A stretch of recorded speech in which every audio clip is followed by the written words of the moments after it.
Hi Ed, how are you? Very well, how are you doing?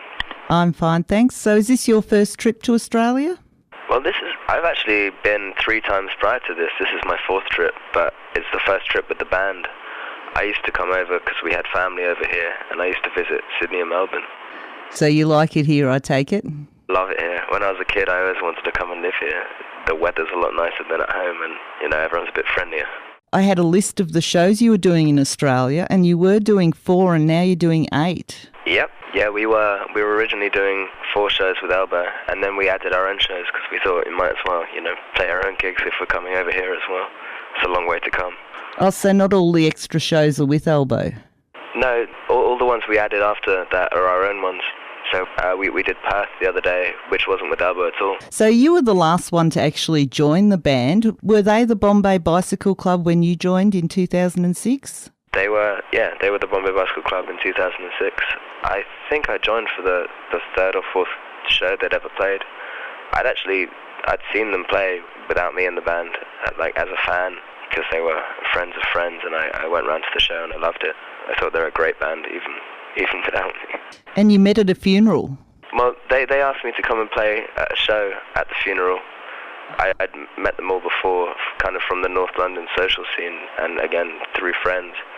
And they just needed a bass player a couple of days later, and they happened to ask me there, yeah. Well, coming from England, you've got a lot of really big artists over there. Have you ever played with anyone who you grew up admiring?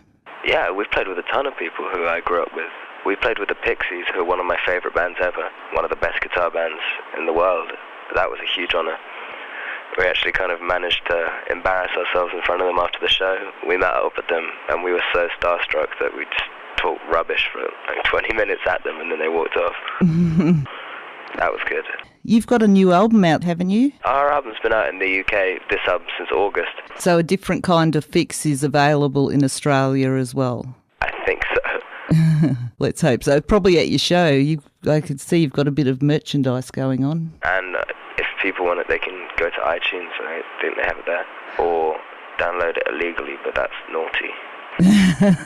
What can people expect when they come to see your show? We're very energetic live.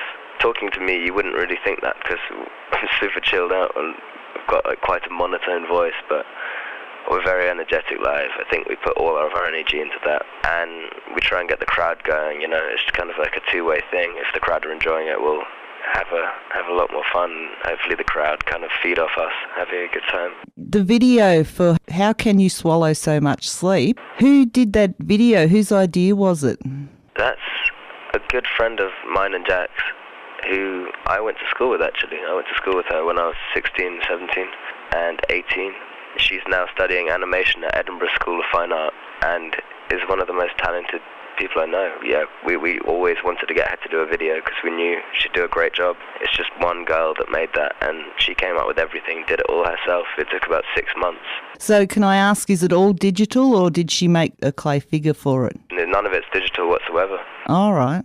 All hand done, frame by frame. And I think she went completely insane when she made it. She won't ever listen to that song again. Well, she did a really good job of it. It's very eye-catching. Yeah, no, it looks good. What would you be doing if you weren't in a band right now? I'd probably be finishing university, to be honest.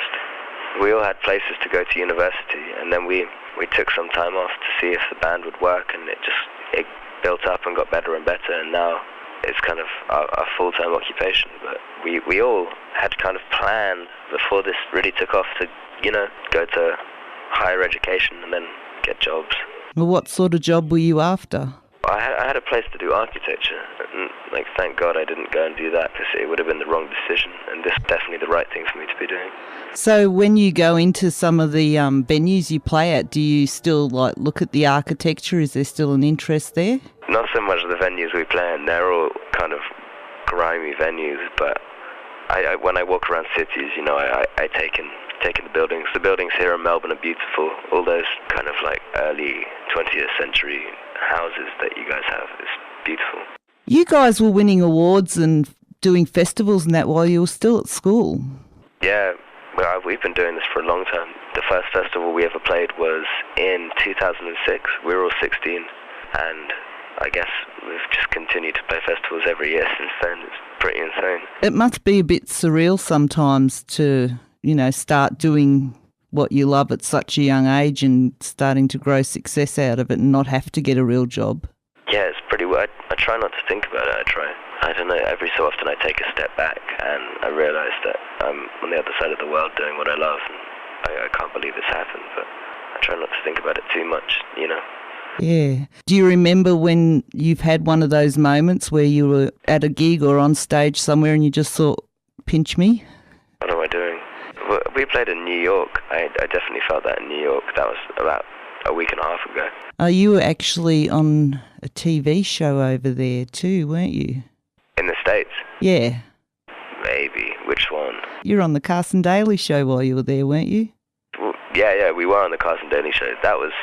Normally, when they have bands on those kind of shows, they have, the live studio audience and then the band. But we just filmed our kind of sound check, and they used that on the show, which is cool, so people could see what the real vibe is. Well, thank you very much for talking to me. It's all right. I hope you enjoy your stay in Australia and your shows go really well. I will do. Hi, this is Ed from Bombay Bicycle Club, and you guys should come down to our show tonight with Elbow at the festival hall.